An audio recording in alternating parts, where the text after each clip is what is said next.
In today's episode, I'm going to teach you how to make the Hexi coin purse. So this Hexi coin purse is going to be done with two different hoopings, and it's all done in the hoop except for when you have to hand stitch the frame onto the coin purse itself.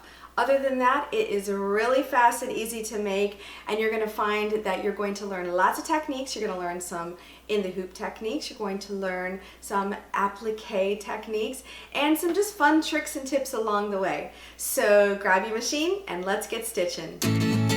Reference your printed instructions for all the tools and the materials that you're going to need for this project. But to give you an idea, you're going to need an outside and inside and a few different inner parts to make this little coin purse. Press the scratchy side of the fusible web to the wrong side of the applique piece of material with the goddess sheet. Once you're finished, you can remove that paper and discard it. Next thing you're going to do is the same kind of pressing method, but with the outside pieces and that thin fusible batting. You want to make sure you press this to the wrong side of your outside pieces. And again, use the goddess sheet and just follow the manufacturer's pressing instructions for the best results. Once you've pressed both the front and the back, go ahead and just cut the extra of that thin batting away. We don't need it, and it could potentially get in the way later on down the road. For hooping number 1, you're going to want to choose the back design and go ahead and hoop one layer of that sheer cutaway stabilizer. And thread your machine and insert a brand new needle, and you're going to sew stitch number 1, which is the placement to place for your back outside piece. Keep an eye on the direction of your fabric as the purse top is actually to the left. Sew stitch number 2, which is going to secure the back outside to the stabilizer. Now place the lining that's for the back right sides together with the outside and sew the next stitch sequence. This is a really simple, fast stitch, and once you're finished with that particular stitch, remove the hoop from the machine and all the materials from the hoop and all of your little extra pieces of tape. With a pair of short, sharp scissors, you're going to cut right into that insert point. Go ahead and take a look right here on both sides. This is just going to help when you turn things right side out to make it nice and easy. You can also get rid of the extra sheer stabilizer if you'd like. Now turn the materials to the opposite side where you have that stitching, and that's basically a 1/4 of an inch stitching seam allowance. Cut right on top of that stitch, and this is going to give you a perfect 1/4 of an inch seam allowance for the top of your back coin purse. You're going to turn that outside back portion right side facing out and use a bamboo point turner to smooth out the seams.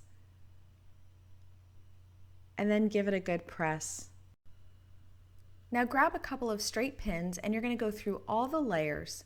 The idea is that your materials all stay in place so that when we're cutting, it cuts through all the layers equally. You're going to take a pair of those short, sharp scissors once again, and you're going to cut directly on top of that stitching. For hooping number 2, go ahead and choose the front design and hoop one layer of the sheer cutaway stabilizer and insert a 60 weight bobbin. So stitch number 1, and we're going to place the front outside. Again, keep an eye on the direction because to the left is where the top of your coin purse will be. So the next stitch sequence, which will secure the front outside to the sheer stabilizer. The next stitch is the applique position stitch. This is going to show you where to place the applique material, and you're going to want to place it with the sticky side facing the front and the right side facing the top. And using the Clover mini iron, you're going to press that fusible to the outside front, only inside the applique position stitching. And the next stitch is going to be securing the applique to the front. Now use those duckbill applique scissors to cut all the way around the applique stitching. Now you're going to want to cut as close to the stitching as you can without actually cutting the stitching. The idea is that you are very carefully removing the materials on the outside of that applique. Now come back in with the Clover mini iron and press that applique one more time. Now insert your hoop into the machine and sew the next 2 stitch sequences, which are the decorative and the outside stitching for the applique. Place the front lining right sides together with the outside, change the bobbin to matching thread and sew the next stitch sequence. Open up the front lining and insert the back of the coin purse into that little opening. Make sure that you've got the linings matching the lining and the front and the back outsides are also aligning. Now line up the back coin purse with the front coin purse and you're going to use some clear tape on the corners which will help secure it. Now you're going to sew the next stitch sequence which is going to secure the back to the front. Now fold down your front lining and secure that with some tape nice and taut. You want to make sure you pull that front lining down and push it really tight with the tape. The next stitch sequence is going to be one side of the coin purse and now you're going to sew the final stitch sequence which is the other side of the coin purse.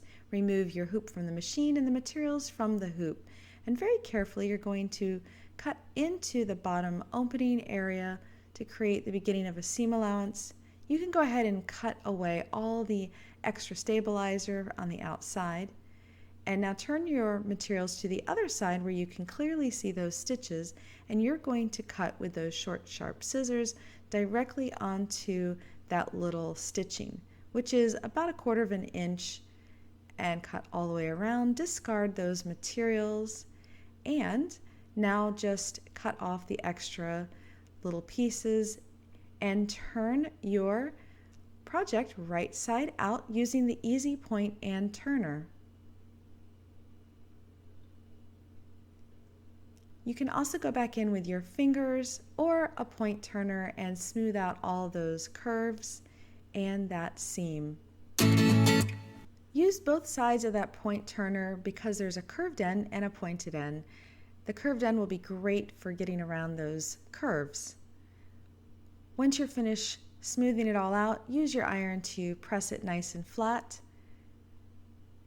And then you're going to do a little bit of grading. Grading is just removing that extra bulk from the inside of the seam allowance, which will help it lay nice and flat. And you're going to turn in that opening to conceal your seam allowance. And then use some Wonder clips to hold that seam in place. And make sure you've got your hand sewing needle ready to stitch up that bottom. I like to use 4 threads so that it makes stitching that much faster. And just do a little whip stitch. This seam is never going to get seen. When you're finished, tie the knot at the very end and clip your threads. Give it a little press, and we're going to now turn it right side out one more time, which will reveal the outside of your coin purse. And just like before, we're going to use our easy point and turner and our bamboo point turner, smooth out the seams and press it, and now it's time to attach the coin purse. To attach the coin purse, you're going to first attach the back portion of the coin purse. Just open up the frame, open up the purse, and you're going to fold down the front and just pin it to secure it in place. Insert the back of the coin purse up into the groove of the coin frame itself. You can use a pair of scissors or your bamboo point turner, or I actually found that the stiletto by Annie.com is the best. It helps feed that material nice and tight up into that coin purse groove.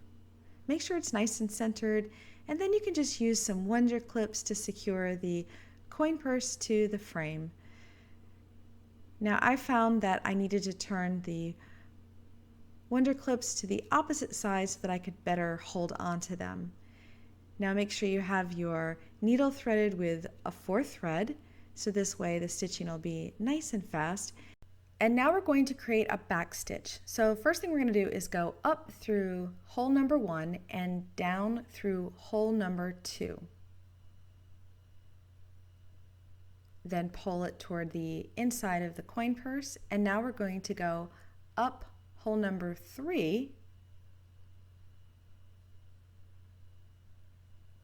And because it's a back stitch, we're going to go back through hole number 2.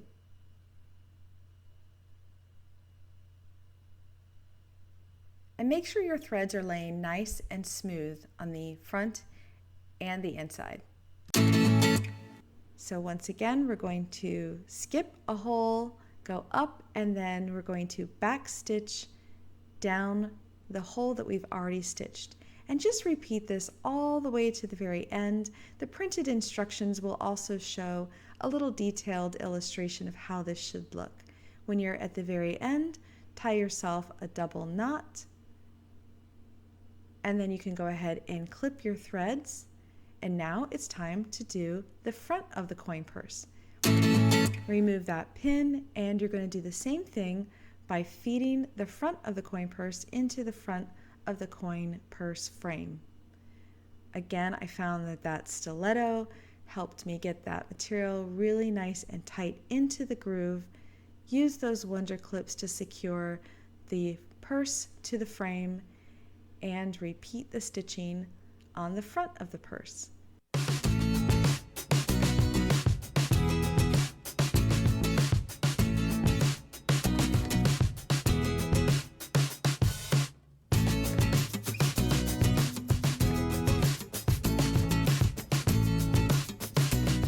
Again, continue this all the way to the end, tie a knot, clip it, and there you go. Your little coin purse is all finished and ready for you to insert your goodies into.